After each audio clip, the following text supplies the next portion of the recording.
Buxoro shahridan sotiladigan kvartiralar juda ham ko'p, son sanoqsiz, lekin topoviy lokatsiyadan, chiroyli joydan sotiladigan kvartiralar juda ham kamdan kam. Bo'lsa ham u sotiladi, ketiladi, reklamaga umuman chiqmaydi. Aynan bugun biz siz bilan ushbu kvartiraga yetib keldik. Haqiqatan ham lokatsiyasi ham, joylashuvi ham, qulayliklari ham juda ham sizga yoqadi. Marhamat, video obzorini birgalikda ko'rib chiqamiz. Demak, kvartiraning proyektini tushuntiradigan bo'lsam, o'tirgan joyimiz koridor, koridordan ko'chadan kirgan paytga stroyli mebellar qo'yib qo'yilgan, o'ng qo'lga mehmonxona, chap qo'lga yotoqxona, bu tomon to'g'risiga sanuzel va sanuzelning yoniga oshxona qismidan iborat. Oshxona qismimiz skromligina qilib qo'yilgan, o'ng qo'lda o'tirish choy ichadigan zona tashkil qilingan, mehmon mebellar hammasi bor.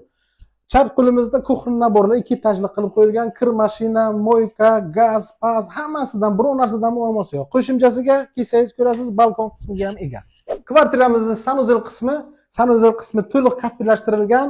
Suv isitgich, vanna, tualet, rakmina, oyna hamma aksessuarlar qilib qo'yilgan. Kvartiramizning yotoqxonasida barcha kerakli mebellar qilingan, kirasiz, yashaysiz, hech qanaqa muammo yo'q. Kvartiramizning so'nggi qismi mehmonxonasiga yetib keldik. Kvartiramiz juda ham kattagina, yorug'gina, ko'rib turgan barcha jihozlaringiz qoladi. Kvartiramiz 3-qavat, 2 xonalik, 65 kvadratdan tashkil topgan. Kvartiramizning manzili Detskiy больница yoki vokzal kelishdan Navoiy maktabi ro'parasida KFC dom deb kelaverasiz.